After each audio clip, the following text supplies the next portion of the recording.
За Улаанбаатар хотод бол сая 500 мянган хүн ажиллаж амьдарч байна. За иргэдийн орон байртай болгосон хүсэл дээр за барилгын компаниуд тоглолт хийж барилга захиалгын гэрээг ихчийг байгуулган дүр үзүүлсэн хэлцэл байгуулж за иргэдийн мөнгийг одоо заллим эхлэх явд бол газар авлаа. За иргэд уг гэрээг бол нарийн анхааралтай судалж үзэх юм бол анханасаа заллим эхэлж байгаа гэдэг нь бол харагдахаар байгаа. Гэвч одоо үүнд бас анхаарал болгоомжгүй хандаж байна. За нөгөө талаасаа ингэж заллим эхлүүлсэн хүмүүс цагдаагийн байгууллагад гомдол гаргахаар цагдаагийн байгууллагын хүний иргэний хэлцэл байна гэдгээр хүлээж авахгүй байна. За араа гэж хэлэн болгоод хүлээлгээд өгөхөр фолклор нь эрүүгийн хэрэг үүсгэхээс одоо татгалзаж хаагаад байна. За энэ асуудал дээр одоо мэрэгжил нөхдүүд минь бас анхаарлаа хандуулж за гин буруутай эсхийн шалган тогтоогоод хэрвээ гин буруутай бол хариуцлага хүлээлгэхгүй бол гэмт этгээдүүд ял завшиж байна. За хохирсон иргэдийн одоо хохирлыг барагдуулах зөрчигдсөн эрхийг сэргээх ажил дээр одоо анхаарал хандуулмаар байна гэж хэлмээр байна. Над дээр нэг иргэн хандсан. За бас л барилга захиалгын гэрээгээд за уг гэрээг нь одоо аваад үзэх юм бол энэ анханасаа ерөөсөө заллим эхэлсэн нь бол тодорхой байна. Тухайлбал энэ иргэн бол 2021 оны 11 сарын 5-ны өдөр барилгын суурь 3 давхурт байгаа одоо барилга дээр очиж гэрээ хийсэн байна. Манай барилга 22 оны 6 сар ихэд ашиглалтанд орно, 7 сарын дараа ашиглалтанд орно. Та яг одоо 100% бэлэн мөнгө өгөх юм бол 3 сая 500 мянган төгрөгийн одоо үнээр зарагдж байгаа талбайг танд бол 2 сая 500 мянган төгрөгөөр өгье гэдэг. За мэдээж ийм их хэмжээний мөнгө байхгүй гэсэн чинь та талын чутгаа олоод өгчөө. Тэгээ олох юм бол би танд хямдхан гэрээ хийж өгье гэдэг ийм саналыг бас тавьсан байдаг. За ингээд хямд байртай болох барилгын өлөө үүсгэний талбайтай болох иргэн 125 сая төгрөгийг зээлж уг компани өгсөн байдаг. За мэдээж уг компанид өгөхөд захирал бол мэдээж уулзаагүй. За офс гэж нэг газрыг зааж өгсөн. Офс төр нутсан чи байгаагүй. Манай захирал завгүй байдаг. За та энэ хүний дансрын мөнгөний хийчих юм бол гэрээ баталгаажна гэдэг нь хувь хүний данс байдаг. За энэ чинь одоо хувь хүний данс байж та компани дансанд хийх ёстой гэж хэлэхээр хэрвээ тэгвэл энэ дансруу хийхгүй тантай гэрээ боломжгүй гэдэг. За тэгээд нөгөө хямд байранд орох гэсэн иргэдийн одоо хүсэлтийнхээ дагуу уг дансруу хийцэн байдаг. Хийснээс хойш маргааш нэг л утсаа авах ойлцсон.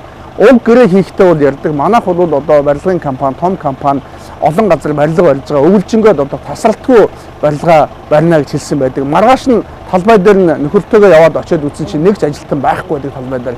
Эргээд устсаа залангууд танах өвөл одоо барилга ажил зогссон юм. Гэхдээ өчигдөрхөн чи гэрээ байгуулахдаа өвлжингөө ажил гэсэн яасан бэ гэсэн чинь өвөл зогсох юм гэж хэлээд уцаа тасалсан. За үүнээс хойш ямар ч холбоо барьдгүй үе залхахаараа өвөл болсон байна. Хавар эхлэнэ гэл хавар нь болохоор 100 эхлэнэ гэл 100 болонгууд би ажилласаа гарсан. Одоо надад хамаагүй гэдэг асуудал тавьсан. За ингээд цагдаагийн байгууллагад уг асуудал хандсан байна. Хандтахад цагдаагийн байгууллага уг өргөлийг хүлээж аваагүй байна.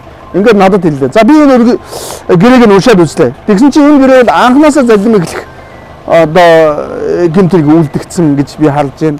Дүр үзүүч хийцэн байна. Тухайлбал 11 сарын 5-ны өдөр бол уг гэрээг байгуулжээ.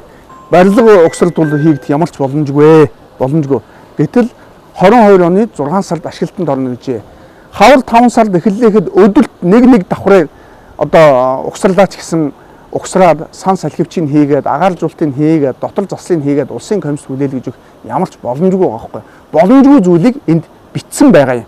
Хоёр дахь нь за энэ хэрвээ та нар хугацаанд ашиглалтанд оруулж чадахгүй яах юм бэ гэж тухайн иргэн асуусан байдаг. Асуунгууд нь бид нар танад хэрвээ чадахгүй хоног тутам 0.5% алдан төлнө гэдэг хэлсэн байдаг. Энэ алдан маань юу гэсэн үг вэ гэхээр 3 сар 10 хоног буюу 100 хоногийн дараа гэхэд шууд 125 сая төгрөг төлөхөр болж байгаамаа. Ийм учраас та санаа зовлтгүй. Бид юу гэж 3 сая 500 мянган барилгаа хоцрогоод 3 сая 500 мянган төгрөгийн үнэтэй талбайгаа танаа 125 сая өгөх юм бэ. Та зүгээр л мөнгөө хийчих. Итгэлтэй байж болно. Бид хоцроохгүй гэдэгтээ ийм хариуцлага хүлээгээд гэрээн дээр одоо ийм залт оруулж байгаамаа гэж хэлж одоо итгэл төрүүлж мөнгийг нь авсан байгаа байхгүй. Гэтэл өнөөдөр барилга баригдаагүй.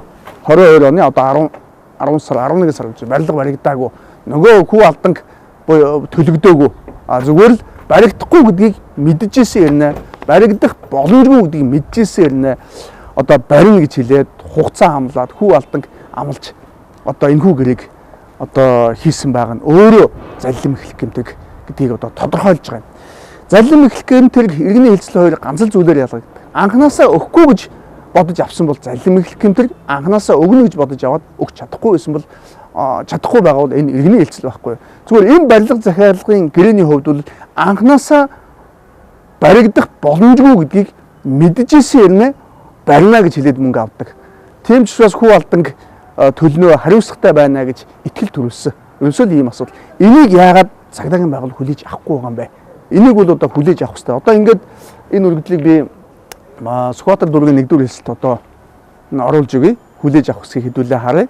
За мэдээж би хүлээж авах гэж бодож байна. За хүлээж авсан дараа харин прокурор эрүүг үүсгэх хэсгийг хэдүүлээ хамтдаа одоо харцгаая.